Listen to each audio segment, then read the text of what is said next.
Ay, dahil namatay sa takba. Ang alala ko din baka yung napunti ay pinalta ko ng expert ko hindi ka Namatay sa takbo. na wala ano niya na ang battery niya ay parang discarga na.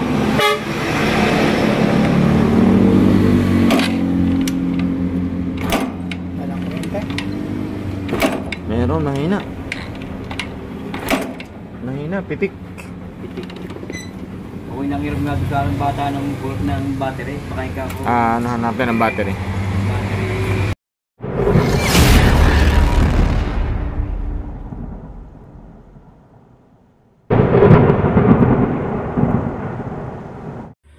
Okay mga bossing, ayan, welcome back na naman sa ating channel. At ito for today's video natin yung ating intro. Nakita nyo naman mga bossing, TMX Supremo namatay sa takbo. Okay, so para malaman natin kung anong naging issue at problema, ayan, dito natin umpisahan ang pagto-troubleshoot. Ayan, kung makikita nyo, ang reading ng ating voltmeter sa kanyang battery ay wala siyang reading. Okay, so meron pa naman siyang voltahe kaso hindi na siya ma-read ni voltmeter kapag bumababa ng mga 4 to 3 ganyan.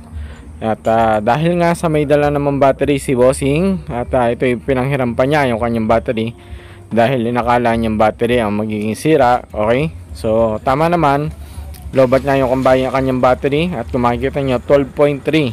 at ayan, so pinandar natin ang unit. So kung makikita natin, mapapansin nyo hindi man lang tumataas or gumagalaw yung kanyang voltmeter.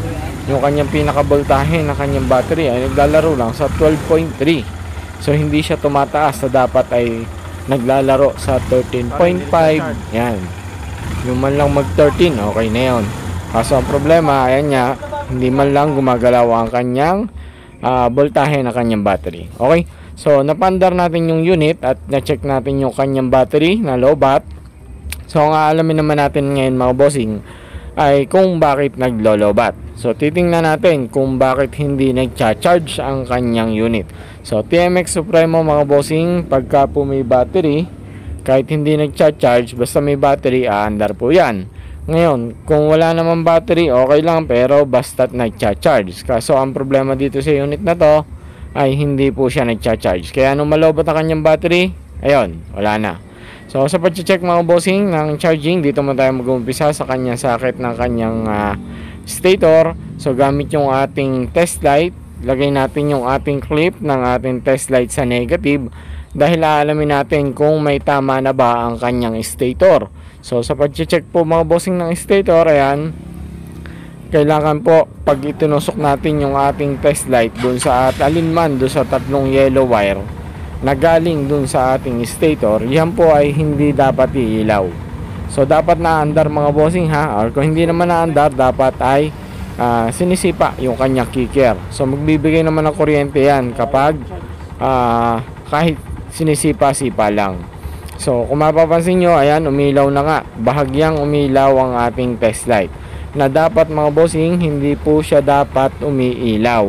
Mamaya papakita ko sa inyo kung paano natin itetest ng tama at kung paano natin malalaman na good yung kanyang stator.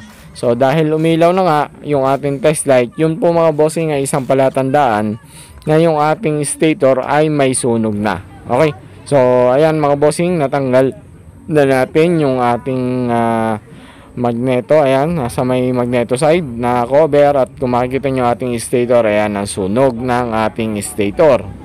Yan mga bossing yung sinasabi ko sa inyo kanina na kapag umilaw yung ating test light, ibig sabihin sunog na yung kanyang stator. Yun po ay nag-grounded na mga bossing, nagkakaroon na ng ground yung ating stator na dapat ay floated ang kanyang negative. Mamaya papakita ko sa inyo kung paano natin i-check, kung paano alamin kung nagcha-charge yung stator. So ngayon tanggalin muna natin yung ating lumang stator. So tips ko lang sa inyo mga bossing, kung magkakalas po kayo or magpapalit po kayo ng stator ng TMX Supremo, lalong lalo na kung ito po ay babago nyo palang tatanggalin, so yan po mga bossing ay napakatigas. So kailangan nyo po dyan ng magandang klase na Allen na 5. Okay, Pero mas madaling paraan para madaling yung matanggal yung mga tornilyo. So kapag ka medyo mainit mga bossing yung makina, so mas maganda kalasin nyo na. Kasi mas malambot ang Loctite ng tornilyo dyan sa ating mga nut. Kapag ka po medyo malamig na yung ating makina, yung ating mga materyales, gaya niyang ating magnetoside na yan, yung tornilyo mga bossing may Loctite po yun. Kapag malamig, kapit yung ating Loctite doon sa ating tornilyo, so talagang napakaganit. So ang technique na ginagawa namin dito, yung medyo mainit-init pa yung makina, so tinatanggal na natin. So medyo madali kapag yun, gaya niyan, meron tayo ditong impact drive, mas madali yun. Kasi hindi na natin pipilitin ng pipilitin. Pero pagka sobrang tigas mga bossing, huwag niyong pipilitin. Dahan-dahan at utay-utay lang yung pagpapaluag. Okay? So ayan, at napalitan na natin ng stator. So gamit ulit yung ating impact drive. So medya pa lang yan yung ating paghihigpit. At baka mamaya ay mabasag. So meron na ang nangyari sa amin dati na sa sobrang tigas nung tinatanggal namin yung tornilyo, asin talaga nabasag at naputol yung tornilyo. So kaya diskarte at tamang pamamaraan lang yung ginagawa natin para hindi natin para maiwasan na natin yung ganyong senaryo. Okay? So ayan, natapos na natin kabit. So kung paano magkabit, ayan, panoodin nyo na lang. So napakadali lang naman magkabit at magkalas. So simple lang kung paano nyo kinalas, so ganun lang din nyo ibabalik. Okay?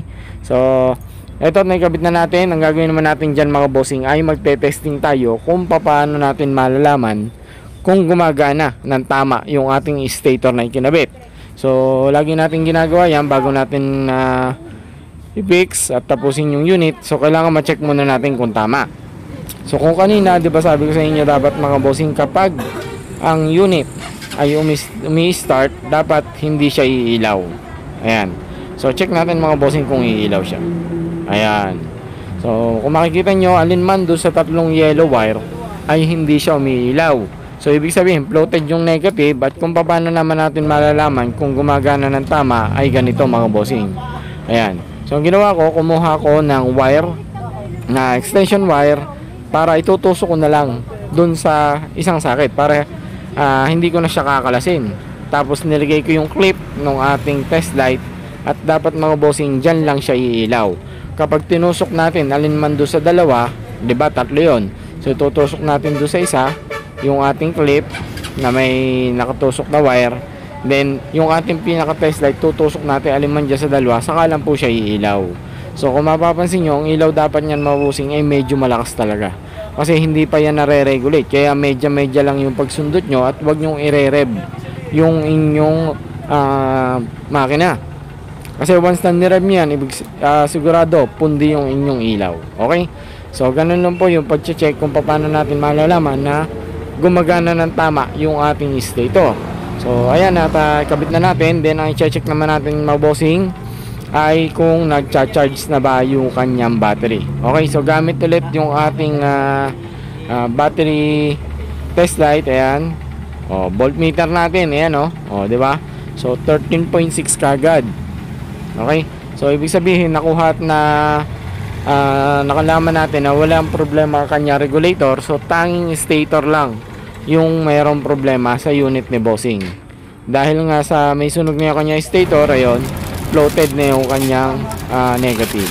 Yung negative niya nagga-ground na. Okay, so ito yung kanyang lumang battery na nakakabit kanina. So ang gagawin ay i-charge muna natin ito mga bossing. So possible ayos pa itong battery ito. Panghiram nyo kailangan at hindi pa natin kailangan pagtang kasi yung battery naman nakakabit, sabi nga ni bossing panghiram pa niya. So ayun, at ito i-charge na natin. At kung makikita naman natin doon sa ating charger, kulay red yung nagbibigay na ilaw niya. So yun po ay indikasyon na nag-charge yung ating battery. So mamaya natin bubunutin yan kapag okay na yung kanyang charging. Okay, kasi dapat tama yung pag-check para, kasi kung papalitan nyo kagad ng battery, edi magagastusan na kayo, hindi naman nag-charge yung battery. Isira ko pa yun sa bata, ay may motor din naman ginagamit, may nakalagay sa motor yung spray. Dapat ang gagawin nyo, battery lang papalitan. Akala nyo i-discargado lang battery. Makailang araw o ano, andito na uli kayo. Lobat na uli ang inyong battery. Pero yung battery nyo, ayun, nagcha-charge pa, ayos pa ho yun. Kakaigi pa daw pala. Kakaigi pa ho yun. Dahil hindi naman ho battery ang sira nyo eh. Ang sira nyo yung charging. Yung ganitong Supremo, ano, aandar siya kahit walang battery. Ah. Pero, dapat nagcha-charge. Ngayon, pagka hindi nagcha-charge, aandar lang siya pag may battery. Pero, pag naubos ang karga ng battery, wala na ulit. Patay na ulit. Ah. Hindi na ulit ang dad. Pero kung halimbawa wala kayong battery, ayos lang, walang battery. Basta importante, i-charge yung battery. So kita nyo kanina, nung tinanggal ko yung kanya negative, umaandar. Di ba walang battery yun, pero umaandar. Ibig sabihin, good yung inyong charging. Tsaka yung kanina, kita yung voltahe na inyong battery kanina, walang reading yung inyong battery. Tapos ito, nung pinandar natin, ang minimum ano nito ay 12.3. Hindi siya tumataas. Ganun yung pinalitan natin ng stator, naging 13.5.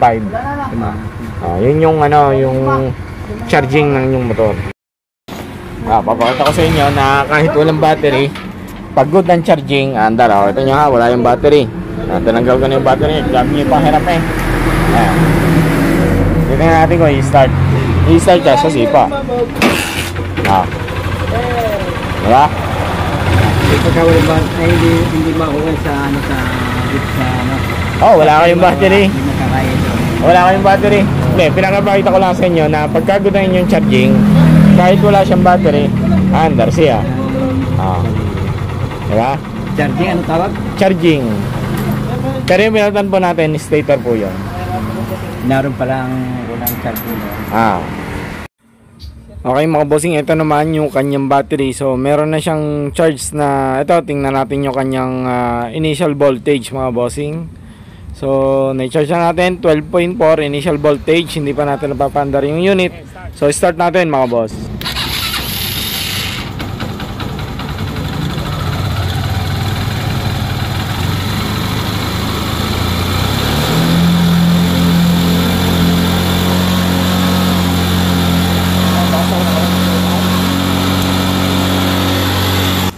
Okay mga bossing, ayan, ikinabit na natin yung kanyang battery, ano. So okay yung kanyang battery, walang problema. Ayos na rin ang charging ng motor ni bossing. Kung bakit lang namatay sa takbo yung kanyang unit ay dahil na diskarga na yung kanyang battery. Okay, so yun lang mga bossing, maraming salamat sa inyong panonood. So till next video natin mga bossing, huwag po kayo mawawala. At ayun, ride safe po sa atin lahat and God bless po.